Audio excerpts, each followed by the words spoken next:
Di Kabupaten Oki, puluhan warga terserang gatal-gatal akibat air sungai yang biasa digunakan untuk keperluan sehari-hari. Diduga air sungai ini tercemar akibat limbah perusahaan PT Sensawit yang beroperasi di sekitar pemukiman warga.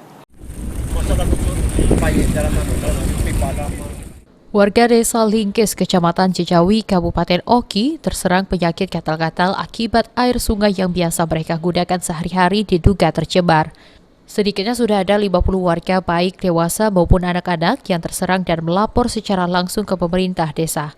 Tercemarnya air sungai tersebut diduga kuat akibat aktivitas perusahaan PT Sensawit yang beroperasi di desa Talang Cepeda, tidak jauh dari lokasi pemukiman warga. Warga desa Lingkis sebagian besar atau 80%-nya masih menggunakan air sungai untuk kebutuhan sehari-hari, baik konsumsi maupun cuci mandi. Kini warga khawatir tidak dapat lagi menggunakan air sungai tersebut karena jika digunakan, maka warga akan merasakan terjangkit gatal. Dinas Lingkungan Hidup Kabupaten Oki pun langsung melakukan sidak dan mengambil sampel untuk diuji lab. Secara kasat mata memang air terlihat genangan semacam lebak berlindang dan juga kandungan Fa atau zat besi. Ini semenjak PT Sun berdiri di sini. Karena saya besar lahir di Desa Lingkis ini, masyarakat kami minum makan dari air sungai ini. Jadi baru sekarang ini masyarakat tidak berani mengkonsumsi air sungai. Tapi kami selaku masyarakat kan menginginkan ada kejelasan lah dari lokasi air kami ini kan, kalau memang asalnya dari limbah ya kita selesaikan bersama bagaimana agar itu tidak lagi mencemari lingkungan. Kalau memang bukan dari limbah ya kami juga minta kejelasan dari Dinas Lingkungan Hidup sebab air ini berubah, kenapa kan?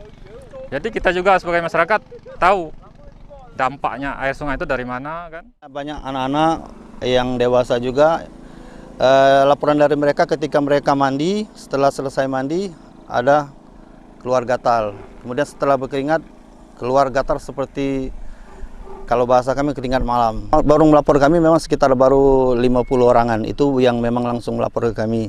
Kalau yang belum terlapor, kemarin kami sempat sholat tarawih berjamaah, ada yang bercerita, dan di mana tempat-tempat kami berkumpul banyak warga yang melapor walaupun tidak resmi. Ada yang langsung melapor ke kantor, ada. Untuk di Desa Lingkis itu masih sekitar 80% warga Desa Lingkis masih bergantung di air sungai ini, baik itu untuk konsumsi maupun untuk mandi.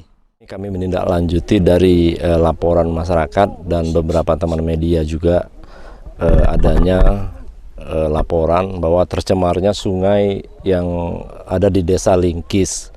Jadi saat ini kami bersama teman dan tim dari Dinas Lingkungan Hidup bersama teman-teman dari lab lingkungan juga turun untuk mengambil sampel. Untuk sementara memang secara kasat mata terlihat memang ada kayak seperti lemak sama sepertinya kelihatan juga ada kandungan Fe-nya itu seperti besi, zat besi. Tapi nanti kita tidak bisa menyimpulkan saat ini. Kita akan lihat nanti hasil uji labnya, karena lab ini kita ambil 3 titik di outlet dari perusahaan. Juga nanti ada bagian hilir dan hulu daripada titik-titik ini untuk kita ambil uji labnya agar bisa melihat hasilnya nanti. Masyarakat meminta kejelasan tercemarnya sungai dan segera ada solusi agar air kembali bisa digunakan. Ahmad Robawi, PAL TV.